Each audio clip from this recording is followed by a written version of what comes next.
Joe Biden win the presidency of America. Part 1. Joe Biden's tenure as the 46th President of the United States began with his inauguration on January 20, 2021.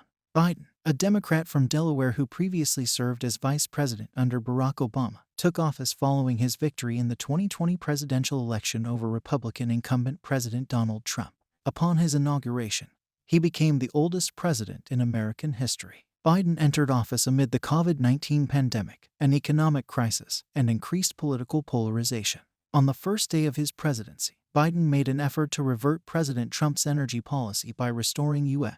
participation in the Paris Agreement and revoking the permit for the Keystone XL pipeline. He also halted funding for Trump's border wall, an expansion of the Mexican border wall. On his second day, he issued a series of executive orders to reduce the impact of COVID-19, including invoking the Defense Production Act of 1950, and set an early goal of achieving 100 million COVID-19 vaccinations in the United States in his first 100 days. Biden signed into law the American Rescue Plan Act of 2021, a $1.9 trillion stimulus bill that temporarily established expanded unemployment insurance and sent $1,400 stimulus checks to most Americans in response to continued economic pressure from COVID-19. He signed the Bipartisan Infrastructure Investment and Jobs Act, a 10-year plan brokered by Biden alongside Democrats and Republicans in Congress to invest in American roads, bridges, public transit, ports, and broadband access. He appointed Ketanji Brown Jackson to the U.S. Supreme Court, the first black woman to serve the court. Biden proposed a significant expansion of the U.S. social safety net through the Build Back Better Act, but those efforts, along with voting rights legislation, failed in Congress. However, in August 2022, Biden signed the Inflation Reduction Act of 2022, a domestic appropriations bill that included some of the provisions of the Build Back Better Act after the entire bill failed to pass. It included significant federal investment in climate and domestic clean energy production, tax credits for solar panel, electric cars, and other home energy programs, as well as a 3-year extension of Affordable Care Act subsidies. In foreign policy, Biden completed the withdrawal of U.S. military forces from Afghanistan, declaring an end to nation-building efforts and shifting U.S. foreign policy toward strategic competition with China and, to a lesser extent, Russia. However, during the withdrawal, the Afghan government collapsed and the Taliban seized control, leading to Biden receiving bipartisan criticism. He responded to the 2022 Russian invasion of Ukraine by imposing sanctions on Russia, as well as providing Ukraine with over $10 billion in military aid as well as billions of dollars in economic and humanitarian aid. Biden also approved a raid which led to the death of Abu Ibrahim al-Hashimi al-Qurashi, the leader of the Islamic State, and approved a drone strike which killed Ayman al-Zawahiri, leader of al-Qaeda. Biden began his term with over 50% approval ratings. However, these fell significantly after the country experienced high inflation and gas prices. His age and mental fitness have also been a subject of discussion.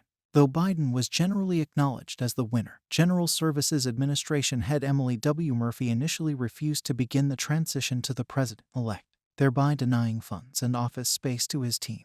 On November 23, after Michigan certified its results, Murphy issued the letter of ascertainment, granting the Biden transition team access to federal funds and resources for an orderly transition. 2 days after becoming the projected winner of the 2020 election, Biden announced the formation of a task force to advise him on the COVID-19 pandemic during the transition. Co-chaired by former Surgeon General Vivek Murthy, former FDA Commissioner David Kessler, and Yale University's Marcella Nunez-Smith. On January 5, 2021, the Democratic Party won control of the United States Senate, effective January 20th. As a result of electoral victories in Georgia by Jon Ossoff in a runoff election for a 6-year term and Raphael Warnock in a special runoff election for a 2-year term, President-elect Biden had supported and campaigned for both candidates prior to the runoff elections on January 5th. On January 6th, a mob of thousands of Trump supporters violently broke into the Capitol in the hope of overturning Biden's election, forcing Congress to evacuate during the counting of the Electoral College votes. More than 26,000 National Guard members were deployed to the Capitol for the inauguration, with thousands remaining into the spring. On January 20, 2021, Biden was sworn in by U.S. Chief Justice John Roberts as the 46th President of the United States, completing the oath of office at 11:49 a.m. EST, 11 minutes before the legal start of his term. Biden's inaugural speech laid out his vision to unite the nation, prefaced by the various impacts of the COVID-19 pandemic, economic strife, climate change, political polarization, and racial injustice. Biden called for an end to the uncivil war of political, demographic, and ideological American cultures through a greater embrace of diversity. He cited the American Civil War, Great Depression, World Wars, and September 11th attacks as moments in American history where citizens' better angels prevailed, saying that the solution, must again be invoked to rise from the cascading crises of the present. This unity, he proclaimed, exists in the common objects that define America: opportunity, liberty, dignity, respect, honor, and truth. He explicitly decried white supremacy and nativism, calling them an ugly reality of American life. He vows to defeat that clouds the American ideal set out in the U.S. Declaration of Independence, that all Americans are equal. Biden pledged that the U.S. would engage with the world once again, repair our alliances, and act as a trusted partner for peace and security. Near the conclusion of his speech, Biden held a moment of silence for those who died in the COVID-19 pandemic. Quoting the Gene Shear composition American Anthem, he implored Americans to consider their legacy in answering the call of history to protect democracy, hope, truth, and justice, secure liberty, and make America a beacon to the world, insisting that generations of their descendants would judge them on their actions. Biden was inaugurated alongside Kamala Harris, the first woman, first African American, and first Asian American vice president. On November 11, 2020, Biden selected Ron Klain, who served as his vice presidential chief of staff, to serve as his White House chief of staff. Biden chose Jen Psaki, deputy White House press secretary and U.S. Department of State spokesperson during the presidency of Barack Obama, as his White House press secretary. Psaki announced and has held daily press briefings for White House reporters. On March 25, 2021, Biden held his first solo press conference after 64 days in office. Unlike his most recent predecessors, who all held their first solo press conferences within 33 days of taking office. On November 17, 2020, Biden announced that he had selected Mike Donilon as senior advisor and Steve Ricchetti as counselor. Jen O'Malley Dillon, who had served as campaign manager for Biden's successful presidential campaign, was named as deputy chief of staff. Biden selected Antony Blinken to be Secretary of State, Linda Thomas Greenfield as ambassador to the United Nations, and Jake Sullivan as National Security Advisor. On November 23, 2020, Biden announced Alejandro Mayorkas to be his choice for Secretary of Homeland Security and Avril Haines as Director of National Intelligence. Throughout December and January, Biden continued to select cabinet members, including Marty Walsh, the then-current mayor of Boston, as his Secretary of Labor. Biden altered his cabinet structure, elevating the chair of the Council of Economic Advisors, Director of the Office of Science and Technology Policy, and Ambassador to the United Nations as cabinet-level positions. Biden removed the Director of the Central Intelligence Agency from his official cabinet, while administering the oath of office to hundreds of White House officials through video conferencing. Biden called for more civility in politics, saying, "If you ever work with me and I hear you treat another colleague with disrespect, talk down to someone, I promise you I will fire you on the spot. No ifs, ands, or buts." On January 26, 2022, it was reported that Justice Stephen Breyer planned to step down at the end of the court's current term, giving Biden his first opportunity to name a justice to the court. On January 27th, Biden reiterated his intention to keep his campaign promise to nominate a black woman. On February 22nd, it was reported that Biden had met with his top three contenders, Ketanji Brown Jackson, J. Michelle Childs, and Leandra Kruger. On February 25th, it was announced that Biden would nominate Judge Jackson. On April 7, 2022, Jackson was confirmed by a vote of 53-47. She was then sworn in on June 30, 2022 at noon, when Breyer's retirement went into effect. Biden strongly campaigned for the presidency on the public option, a policy that, if enacted into law, would have offered Americans a choice between maintaining their private healthcare insurance or buying into Medicare. The idea was viewed as a compromise between the progressive and moderate flanks of the Democratic Party. The Biden campaign described the public option as a plan to protect and build on Obamacare. However, shortly before taking office in January 2021, Biden's team abruptly dropped the proposal, frustrating many online progressives who already viewed the public option healthcare proposal as a failure to fight the status quo.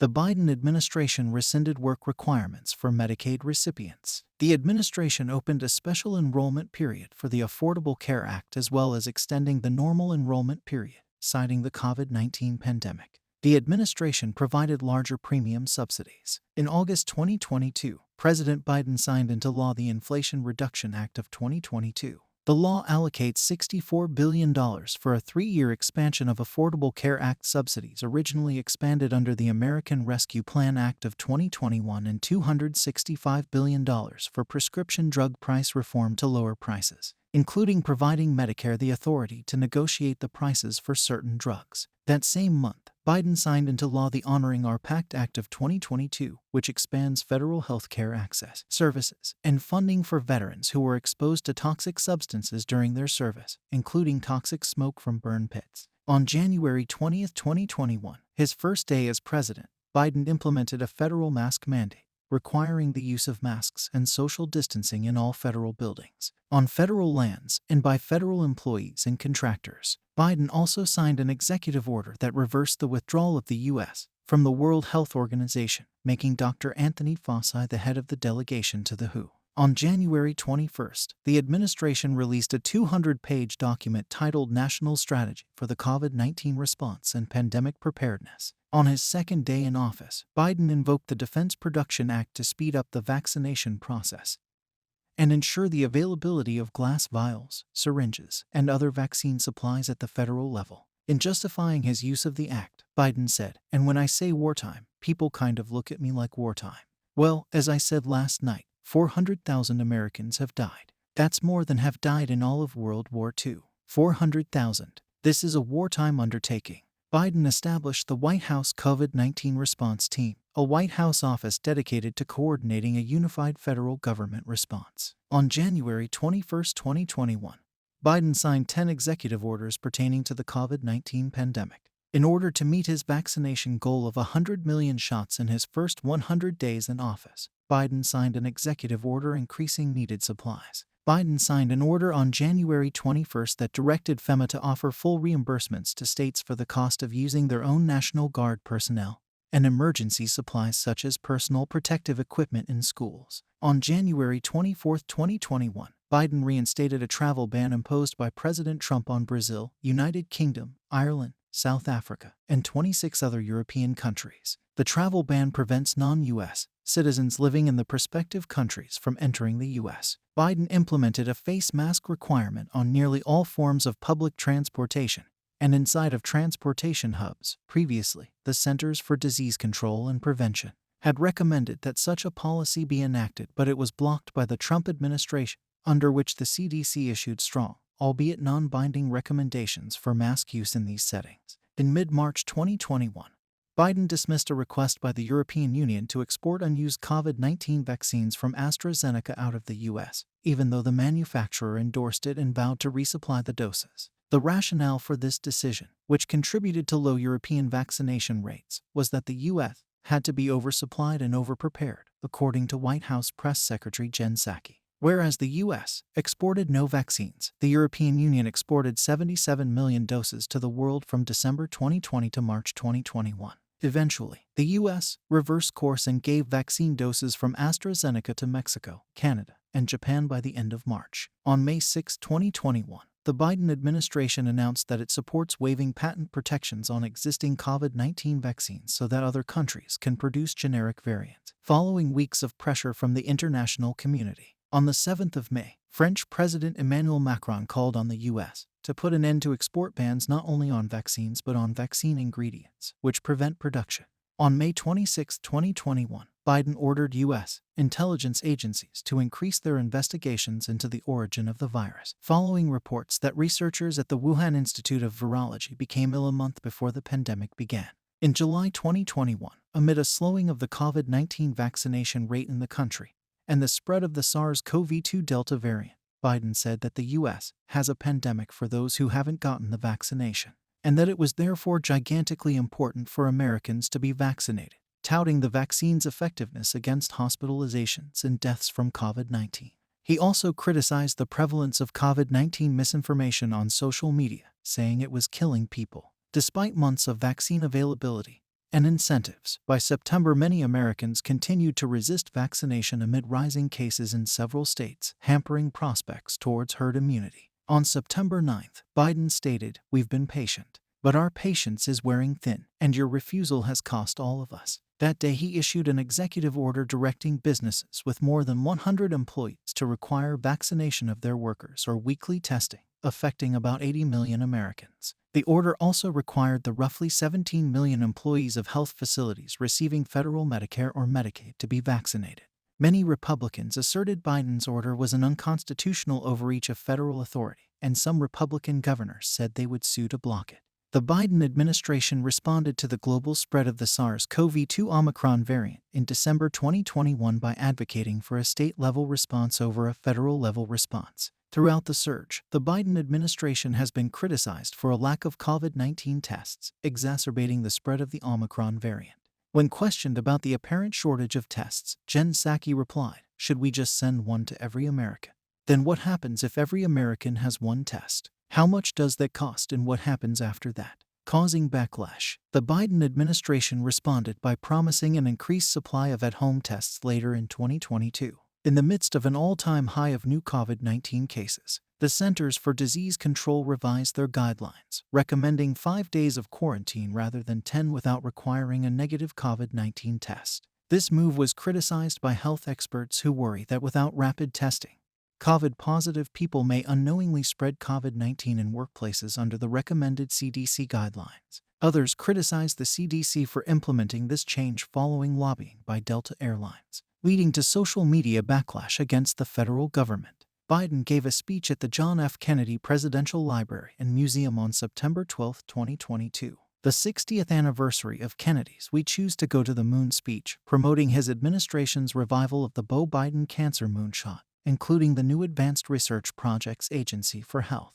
On January 22, 2021, Biden signed an executive order that removed Schedule F, overturning a number of Trump's policies that limited the collective bargaining power of federal unions. Biden's executive order also promotes a $15 minimum wage for federal workers and repeals 3 of Trump's executive orders which made the employee discipline process stricter and restricted union representatives' access to office space, as well as promoting a $15 minimum wage. Biden's executive order increases the amount of money going to the families of children who are missing meals because of school closures due to the pandemic by 15%.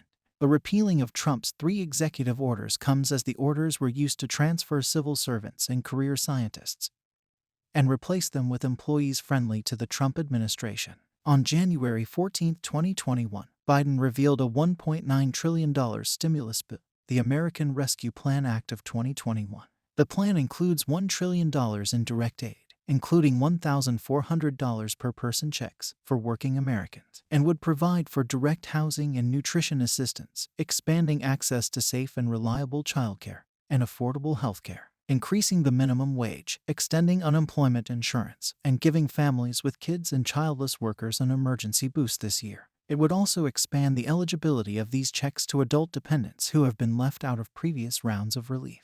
The plan additionally includes $440 billion in community support, providing $350 billion of community support to first responders while the rest goes to grants for small businesses and transit agencies, $400 billion for a national vaccination plan and school reopenings, and $10 billion for information technology, modernizing federal cybersecurity infrastructure. In her first press briefing, Press Secretary Psaki said the plan was likely to change. The plan invokes the Defense Production Act of 1950 to ensure the production of personal protective equipment, glass vials, syringes, and other supplies exceeds the demand.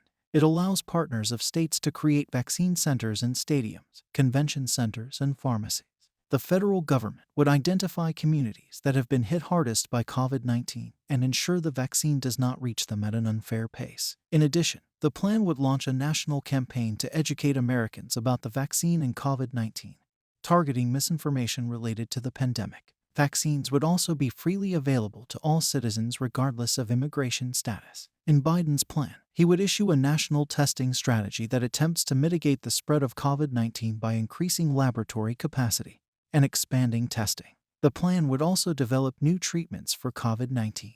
No Republican in Congress voted for the American Rescue Plan. While debates and negotiations over the American Rescue Plan Act of 2021 were ongoing, some Republicans, including House Minority Leader Kevin McCarthy, Donald Trump Jr., and Rep. Madison Cawthorn, focused instead on the decision by the Dr. Seuss estate to stop publishing what many viewed as a racially offensive Dr. Seuss book and the rebranding of the Mr. Potato Head toy. Biden signed the plan into law on March 11, 2021. A provision to increase the minimum wage was excluded from the relief plan. Biden signed an executive order intended to support domestic manufacturers by increasing a federal preference for purchasing goods made wholly or partly in the U.S., using the broad term Made in America laws. The executive order's stated goal is to strengthen all statutes, regulations, rules, and executive orders relating to federal financial assistance awards or federal procurement, including those that refer to Buy America or Buy American.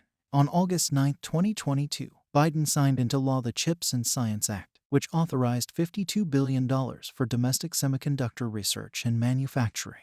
On August 16, 2022, Biden signed the Inflation Reduction Act of 2022 into law, which included provisions to support the domestic production of solar panels, wind turbines, and other infrastructure. Due to incentives from the CHIPS and Science Act, Micron Technology will invest billions in new semiconductor manufacturing in New York. The Wall Street Journal reported that instead of negotiating access to Chinese markets for large American financial service firms and pharmaceutical companies, the Biden administration may focus on trade policies that boost exports or domestic jobs. U.S. Trade Representative Katherine Tai said the administration wants a worker-centered trade policy. U.S. Secretary of Commerce Gina Raimondo said she planned to aggressively enforce trade rules to combat unfair practices by China. In March 2021, in her first interview since taking office, U.S. Trade Representative Katherine Tai told the Wall Street Journal the U.S. would not lift tariffs on Chinese imports in the near future, despite lobbying efforts from free traders including former U.S. Secretary of Treasury Hank Paulson and the Business Roundtable, a big business group in the U.S. that pressed for tariff repeal. In 2021, the U.S. suspended its diplomatic trade engagement with Myanmar following an escalation in violence perpetrated by the Burmese military against anti-coup protesters. As a part of the Build Back Better plan, the Biden administration aimed for massive spending on the nation's infrastructure on the order of $2 trillion. Several of the physical infrastructure provisions featured in the proposal were included in the Infrastructure Investment and Jobs Act. Biden signed the act into law on November 15, 2021. This final version included approximately $1.2 trillion in spending, with $550 billion being newly authorized spending on top of what Congress was planning to authorize regularly. On the 28th of April, during Biden's speech to Congress, he unveiled the American Families Plan, a roughly $1.8 trillion proposal to significantly increase federal spending in areas related to childcare, paid leave, pre-kindergarten, community college, and healthcare. It is considered to be the third part of Biden's Build Back Better agenda. The bill was effectively merged with climate change and other provisions that didn't make it into the Infrastructure Investment and Jobs Act for a total $3.5 trillion Build Back Better Act. However, the bill did not have Republican support, and Democrats struggled to win the support of Senator Joe Manchin of West Virginia to pass it on a party-line vote through budget reconciliation, even as the price was lowered to $2.2 trillion. After the bill ultimately failed to match his envisioned cost, Manchin publicly rejected it, dooming its passage. Finance officials from 130 countries agreed on July 1, 2021, to plans for a new international taxation policy. All the major economies agreed to pass national laws that would require corporations to pay at least 15% income tax in the countries they operate. This new policy would end the practice of locating world headquarters in small countries with very low taxation rates. Governments hope to recoup some of the lost revenue, estimated at $100 billion to $240 billion each year. The new system was promoted by the Biden administration and the Organization for Economic Cooperation and Development. Secretary General Matthias Cormann of the OECD said, "This historic package will ensure that large multinational companies pay their fair share of tax everywhere." During Biden's first year in office, inflation rose to 7.5%, the highest rate in 40 years. Many other major global economies also experienced similarly higher inflation. By June 2022, the United States inflation rate had reached 9.1%. Biden stated during his first State of the Union address on March 1, 2022, that addressing inflation was his top priority, while touting an anti-inflation plan that he said would address ocean shipping costs and prescription drug prices. In response to the 2022 Russian invasion of Ukraine, the Biden administration announced a ban on Russian oil and gas imports to the United States, an action that one analyst said risked higher oil prices for American consumers. Biden advocated more domestic production to lower inflation. But at the same time, he designed stringent import stops for Russian energy. As of March 2022, Iran and Venezuela were still barred by sanctions from selling much of their crude oil into the international market. Political analysts fear that such posturing on Russian energy and international sanctions would only lead to a wider conflict. Similarly, wheat prices hit a 14-year high as food shortage fears rose worldwide. Economists warn that both a reduction in wheat supply from the Ukraine and strict financial sanctions against Russia would lead to a worsening of the global food supply. In August 2022, President Biden signed the Inflation Reduction Act into law. During his first week in office, Biden established the position of White House National Climate Advisor, appointing environmental health and air quality expert Gina McCarthy to the role. Biden also created the position of U.S. Special Presidential Envoy for Climate, appointing former Secretary of State John Kerry. On January 20, 2021, Biden signed an executive order rejoining the U.S. to the Paris Agreement. With the U.S. rejoining the agreement, countries responsible for 2/3 of the global greenhouse gas emissions would make pledges of becoming carbon neutral, while without United States it is only half. On the same day, Biden also issued an executive order that canceled the construction of the Keystone XL pipeline, an extension of the Keystone Pipeline. The pipeline was heavily criticized by environmental and Native American activists and groups. This order also directed agencies to review and reverse more than 100 actions made by Trump on the environment. On January 21, 2021, the Biden administration issued a 60-day ban on oil and gas leases and permits on federal land and waters. On January 27, 2021, Biden signed a number of executive orders aimed at combating climate change, one of them setting climate change as a key consideration for U.S. national security and foreign policy. In an attempt to encourage U.S. membership to the Kigali Amendment, an international agreement aimed to reduce the production of hydrofluorocarbons, Biden's executive order directed the U.S. Department of State to submit the Kigali Amendment to the Senate. In March 2021, 21 Republican state attorneys general of 21 states sued the Biden administration for revoking the Keystone XL pipeline permit. The suit claims Biden's executive order exceeded his authority. On March 27, 2021, Biden invited more than 40 world leaders for a climate summit. The Biden administration supported the Line 3 pipeline, which transports oil from Canada's oil sands region. In May 2021, the EPA rolled back a Trump administration rule that prohibited the EPA from using certain studies. The previous rule, which made it more difficult to use major scientific studies to justify pollution reduction policies, had already been invalidated by a federal court. On June 1, 2021, Secretary of the Interior Deb Haaland suspended all oil and gas drilling leases in Alaska's Arctic National Wildlife Refuge, pending further review of their environmental impacts. In January 2021, Biden had issued a 60-day ban on oil and gas leases and permits on federal land and waters. A group of Republican state attorneys general successfully obtained a decision in federal court to lift the moratorium.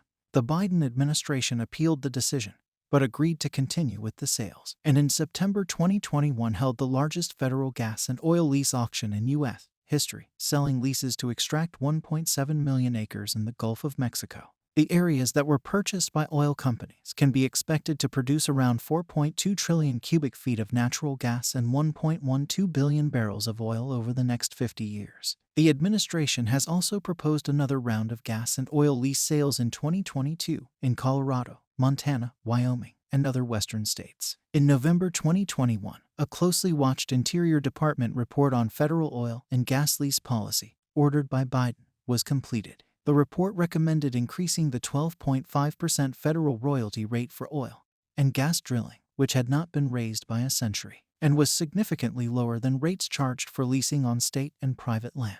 The report also recommended an increase in the bond rates that drilling companies are required to pay for future cleanup efforts before beginning extraction at new sites, and recommended that leases be focused on sites with moderate to high potential for production in proximity to existing fossil fuel infrastructure. The report stopped short of banning the leasing program, which generates billions of dollars for the federal government, but reformed its terms to be less favorable for industry. Environmental groups praised the reforms, but also said they were insufficient to address the U.S. contribution to the climate crisis. In 2021, the Biden administration proposed a 20-year ban on oil and gas drilling around Chaco Culture National Historical Park, a site in northwestern New Mexico that contain important ancestral Puebloan sites. The Biden administration set a goal of achieving 30 gigawatts of offshore wind energy generated in the U.S. by 2030. In 2021, the Biden administration approved the South Fork Wind Project, a major commercial offshore wind power project located southeast of Rhode Island's Block Island and east of New York's Montauk Point. The wind farm is projected to provide electricity to 70,000 Long Island homes. The project is the country's second large-scale offshore wind project. In November 2021, Biden promised to end and reverse deforestation and land degradation by 2030, joining more than 100 other global leaders in the 26 Colombian pesos climate summit's first major agreement. In May 2022, the White House Council on Environmental Quality released a report in which it describes how Biden's administration followed the around 200 recommendations of the White House Environmental Justice Advisory Council. The full report has around 150 pages. The report summarizes many of the steps taken by the administration on environmental issues. Among others, it mentions significant achievements in the domains of energy efficiency, weatherization, transit-oriented development, walking, cycling, mixed-use development, cooperation with indigenous peoples of the Americas. In August 2022, Biden signed the Inflation Reduction Act of 2022 into law, a domestic spending bill born out of continued negotiations on the Build Back Better Act after its collapse that fulfilled some of its initial provisions. The bill included significant federal investment in domestic clean energy production, combating climate change, and healthcare. It aims to reduce U.S. carbon emissions by 40% from peak 2005 levels by 2030, included a 3-year extension of Affordable Care Act subsidy, and empowered Medicare to begin negotiating lower prescription drug costs for the first time. Soon, we will publish Part 2